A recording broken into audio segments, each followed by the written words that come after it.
Welcome back. It is a new day for the MLM Renegade podcast. It's been a few weeks, actually a couple of months it looks like since the last one. And, I'm really excited about the new things that are happening and the new direction that we're taking. You guys, this is going to be a lot of fun.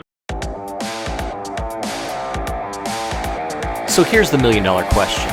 How are network marketers like us, who've tried everything their upline ever suggested to be successful, and yet still struggled, who grew up with technology and aren't stuck in the 20th century, how are we supposed to grow our downlines and our bank accounts, and yet still have time for real life? My name is J.R. McKee. Join me as we explore how to use 21st century learning and technology to grow our downlines and build lasting wealth.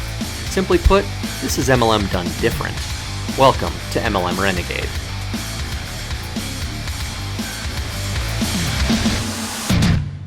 Hey guys, welcome back. I've been thinking about this and stewing about this episode for some time, and I actually have a few interviews that I've done that are already in the can and ready to get out there to the world. But I've been thinking about the subject I want to talk about today is return on attention. And return on attention is one that is that can be really difficult sometimes for people because we are such an attention-driven society, right? Everything is looking for our attention at all times, and we're always getting distracted, and we get shiny object syndrome, and we go after things, and sometimes our what we're spending our time and our attention on just isn't paying off. And I actually, one of the interviews that we have coming up is with Brad Gibb from Cash Flow Tactics. And Brad is an absolute genius when it comes to all things finance, especially for entrepreneurs.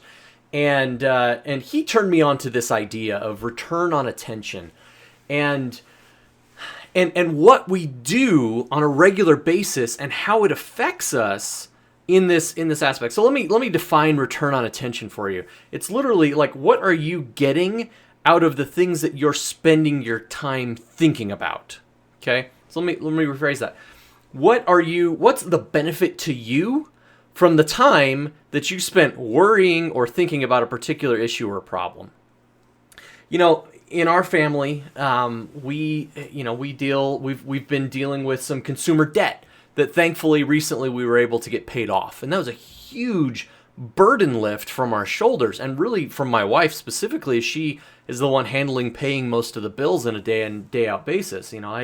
I definitely, we both help to provide, but she's the financier, if you will, here in our home. And that burden is huge. And now this return on her attention of not having to deal with that debt burden it's liberating, it's freeing, and all of a sudden she's sitting down to pay the bills every couple of weeks isn't such a big deal because we don't have this weight. It's like the scythe from the Grim Reaper that's just hanging over our heads. It's gone, and that return on attention is just so huge. And so, as you think about how you spend your time and what you worry about and what you think about on a daily basis, how is that benefiting you? How is that actually going and helping you to build the life that you want to live? One of the other interviews that I did recently was with an author named Dr. Benjamin Hardy. Ben Hardy wrote a book called Willpower Doesn't Work, and he's got another book coming out called Personality Isn't Permanent. Now, I've actually gotten a forward copy or a galley copy of Personality Isn't Permanent, and that interview will be coming up here in a few weeks. But the things that these guys have taught me is just really, it's been blowing my mind. Ben talks a lot about journaling, talks a lot about setting intention, talks about, the person that you are today is not the same person you were 10 years ago, and the person you will be in 10 years isn't the same person you are today. And we talk a lot about that, about growing and becoming the person that can achieve the goals that you've set for yourself. And I've talked about that, but until talking to him, until reading this book, I didn't realize that we can do something about it. It's like, yeah, we always say we can change and we can be intentional about it, but instead now I've plotted out, and I actually sat down and journaled a little bit and said, okay, who is the me 10 years from now? Who's JR at 50 years old? And And then framing that and having that as a vision and an understanding of what I want to be, but then beyond that, actually taking and understanding what I need to do right now to become that guy. What reacting right now as if I were JR at 50. And that, I mean, honestly, that thought process just kind of blew my mind. But it's given me, again, an understanding around my return on the investment of my time, my return on attention. So are the things that I'm doing today going to get me to be that guy 10 years from now? Are the things that I'm doing today going to help me to grow and progress and become JR at 50? My future self needs more from me. You know, he talked actually in the book about the need to look at things, and most people recognize, yeah, I'm not the same person I was 10 years ago, but they do suddenly think that they will still be the same person in 10 years, which is totally counterintuitive. And you kind of chuckle at it as you think about it. But what it really tells us is that people, we tend to view ourselves through the lens of today, how we feel right now. And we view the past that way, and we view the future that way.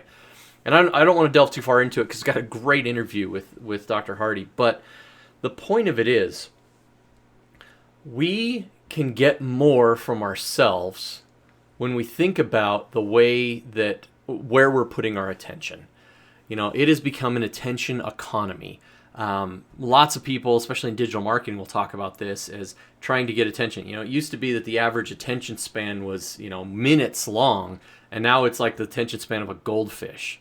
And that's become a problem. And so how do we circumnavigate those issues? I like to think about, what is it that I'm doing right now that's moving me towards, is it moving me towards my goals or away from my goals? Now, sometimes it's okay to admit that there are short-term goals that need to be taken care of in the interim. For example, literally today, we're going to be spreading mulch in our flower beds around our house. We have an entire dump truck load being delivered. That's 15 cubic yards of this mulch. Now, my back hurts already even just thinking about doing the work, but I'm looking for, the goal I have is to have a beautifully, a manicured lawn. I have a beautiful aesthetic around my house. Now, does that get me towards what I want to be when I'm 50? Kinda, not really. But it does get me something that I want right now. Now, it's okay to want things right now. It's okay to have desires that are more immediate. Just don't let those immediate desires squash your long-term desires or your eternal desires, right? And that's the thing that I've been thinking about. How can I mold my goals and my mental conversations towards to answer them as JR at 50 versus answer them as JR at 25 or at 30 or at 40, right? I want to answer those questions in such a way that are going to get me where I want to go. And so I need to have that end in mind. In Stephen Covey's book, The 7 Habits of Highly Effective People, beginning with the end at mind is one of those 7 habits. And that is such a huge deal. It's really tough to know how to get there if you don't know where you're going.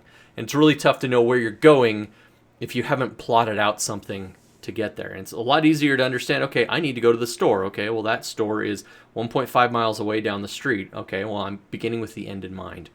The point in all of this, think about how you're spending your time, your attention, and focus it towards the things that are going to get you ultimately what you want most. Don't sacrifice what you want right now for what you want most, but be willing to be in the moment and understand how that moment is moving you forward or moving you away from your goal, and then course correct accordingly.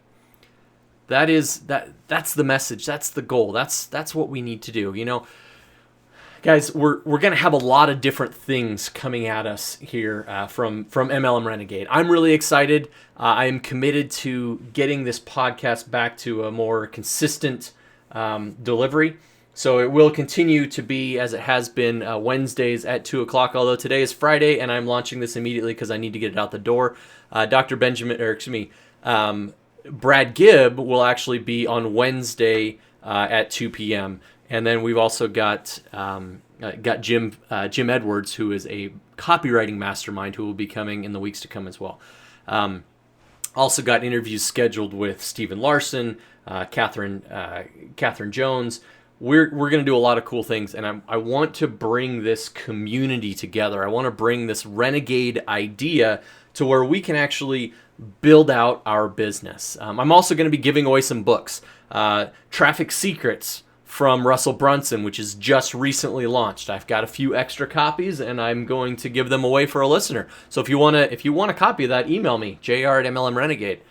I also have Think and Grow Rich, The Science of Getting Rich, The Richest Man in Babylon, and As a Man Thinketh. All four incredible works for your mindset. And these books are what I call the Mindset Mastery Library. And I'm actually going to start making them available in a free plus shipping model. So literally you can get the book for free. You pay for shipping, but you're going to get the book for free. And it has an incredible ability. Those books have an incredible ability to help you grow and to learn and to do what you need to do. You guys, I'm excited for the things that are coming. I'm really pleased to be back at this. We're going to be doing some cool stuff. You'll be seeing MLM Renegade showing up on your social media feeds. Reach out to me. If you've got questions, hit support@mlmrenegade.com. Hit jr@mlmrenegade.com. Like the podcast. Leave a 5-star review. Leave a review. Do what you need to. Subscribe. Help us to grow this message and to help other people. Tell all your friends. You guys, I'm really excited for it. Have a great weekend. We'll talk to you soon. Hey, thanks for listening, and please remember to subscribe. And if you loved us, leave us an awesome review on iTunes, Stitcher, or wherever you consume your podcasts. Now, if you'd like some free training for your team on how your recruiting efforts can be bettered and brought into the 21st century, go to podcast.mlmrenegade.com and get your copy of the Renegade Recruiting Kickstarter.